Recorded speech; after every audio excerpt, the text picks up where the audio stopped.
Здраво, здраво! Во претходното воведно видео за класи ви спомнав дека ќе ви објаснам во ова видео што е тоа public. Клучниот збор public заедно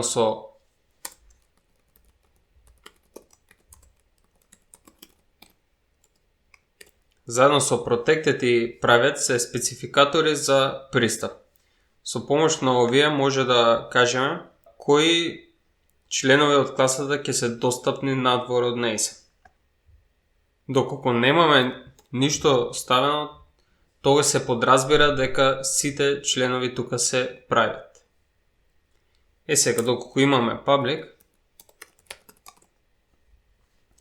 тоа значи дека овие членови ќе се достапни во методите внатре во класата, но исто така ќе можат преку операторот за директен пристап да бидат пристапени и од надвор. Тоа е случајот што го имаме овде. Значи операторот за директен пристап е точка. И како што гледаме, директно ја менуваме вредност. Сега ова во пракса многу ретко се користи. Обично податоците се private.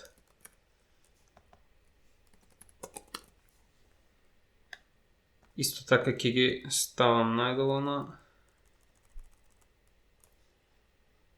За прво да ги имаме функциите кои ни се достапни од надвор, бидејќи се public.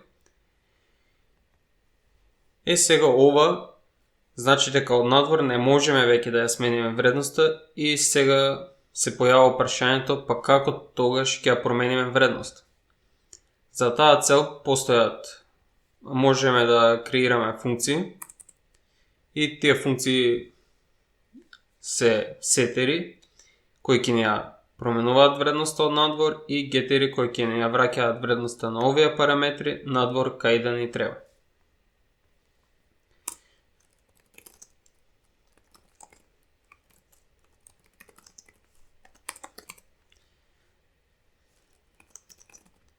Сега за овие внатре што се членовите на класата, обично ставам M напред со долна црта. Така ми е почитливо и полесно. Добро, тоа го сменивме.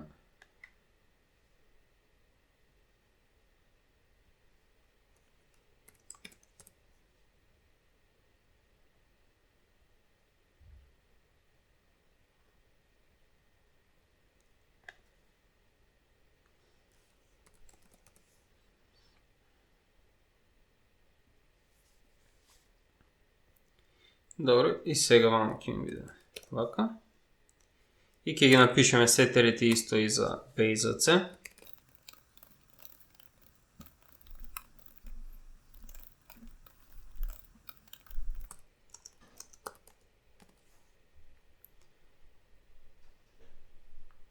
Како бе, тука без сум ставил цар. Ништо ќе мора сега секаде да сменам.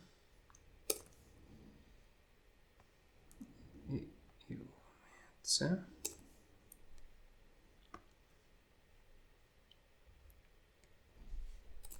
C. C.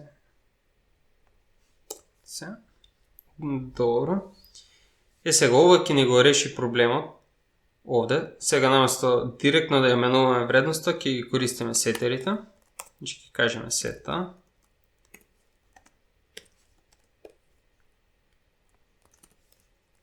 Set B.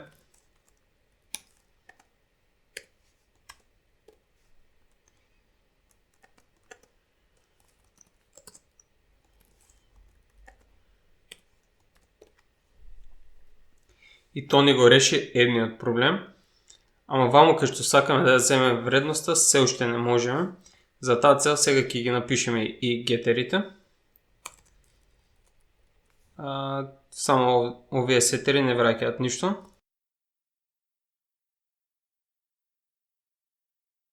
Само ја сетираат вредност. Ајде сега да ги напишеме и гетерите.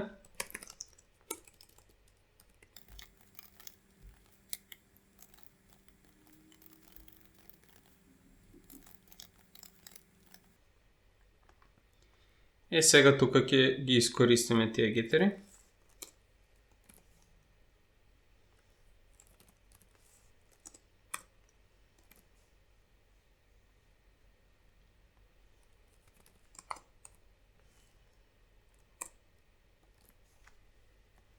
И сега ова треба да се функционира исто како и претходно со програмата. Ајде да видиме дали тоа ќе го добиеме. И да, периметарот си е 30 и плоштината си е оваа. Тоа се убаво, ама како што може да приметите, ова веќе почнува да станува непрегледно. И за таа цел во наредното видео ќе ви покажам како може оваа класа да си ја поделиме во header и source файл